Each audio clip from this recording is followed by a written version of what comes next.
Fala, Samurai, beleza? Então aqui nessa sessão de aulas a gente vai fazer uma brincadeira, tá bom?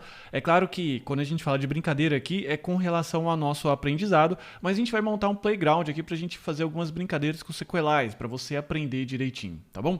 Primeira coisa que a gente precisa fazer aqui é fazer uma correção de uma cagadinha que eu fiz aqui, tá bom?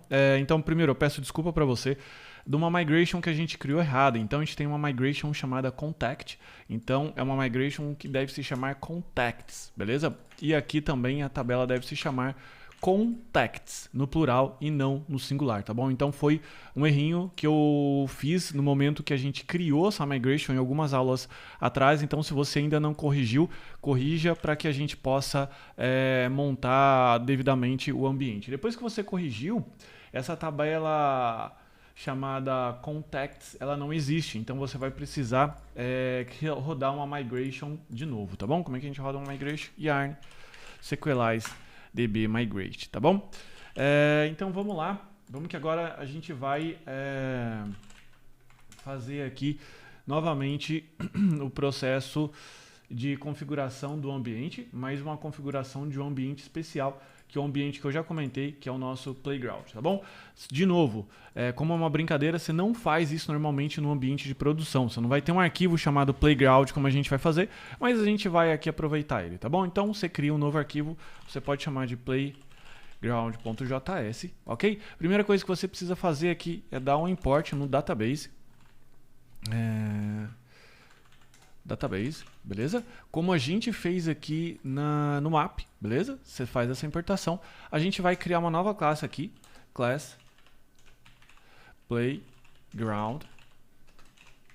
E aqui a gente vai criar um método estático, static async play. Ok? E aqui a gente vai fazer uma importação. Vamos lá. De um model, porque a gente vai brincar com ele, ok? A gente vai fazer então a importação do módulo customer. Model, né? Aqui, app model customer, beleza? E para a gente testar, o que a gente vai fazer? Eu vou aqui simplesmente adicionar alguns registros dentro da minha tabela, ok? E os registros que eu já tenho previamente cadastrado aqui com o pgadmin são esses. Eu não fui nada criativo nos meus exemplos, eu coloquei só contato do 1 ao 4 aqui, ok? Com o mesmo nome, mas a gente pode colocar aqui, só para brincar, por exemplo, Dev Samurai 1, e aqui a gente pode colocar o Dev Samurai 4, só para fazer alguma diferenciação, tá bom? Como eu disse, não fui muito criativo, mas enfim, o que importa aqui é o nosso conteúdo do Sequelize, ok? Então vamos lá, o que a gente precisa fazer agora? Criar um método estático, a gente criou um método estático aqui, e a gente vai fazer, por exemplo, só um find all aqui, só fazer uma busca geral, ok? Nos customers, então a gente vai colocar customers, a gente só vai fazer o teste aqui do nosso playground, ok? Igual await customer.findAll, beleza? E aqui o que a gente vai fazer?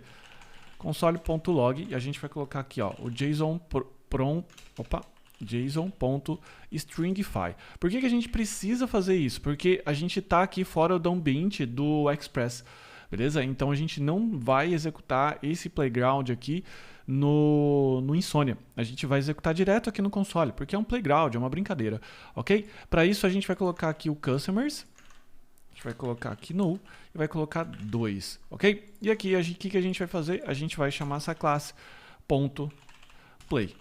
Ok? E como é que a gente faz para executar isso daqui? A gente vem aqui no package.json e a gente vai criar uma nova entrada aqui, só que agora a gente vai chamar isso aqui de playground, ok? E a gente vai colocar aqui source playground, estou fazendo igual cebolinha, yarn, playground, e a gente vai colocar aqui e ele vai fazer uma conexão e ele vai mostrar os resultados que eu tenho lá, beleza? Então você tem que chegar nessa situação, ok? Para que serve o Stringify então? Serve para deixar ele legalzinho nesse formato que a gente veria lá no Insomnia, só que a gente vai ver aqui no console. Quando você coloca null e 2, ele formata bonitinho pra gente. Quando você não coloca nada, só para você entender como é que fica, ele fica dessa forma aqui. Dessa forma aqui, que é tudo junto, tá bom? Que eu acho que não é educativo para a gente fazer, tá bom? Então, esse ambiente que você precisa montar aqui de Playground é bem facinho, criar uma classe e vir aqui no package.json criar uma nova entrada para executar o Nodemon, tá bom? E depois, agora então, na próxima aula a gente vai fazer uma brincadeira com FindAll, fazer uma seleção de atributos, ver como é que a gente inclui, como é que a gente exclui algumas coisas, tá bom? Então por isso, te aguardo na próxima. Forte abraço, tchau, tchau.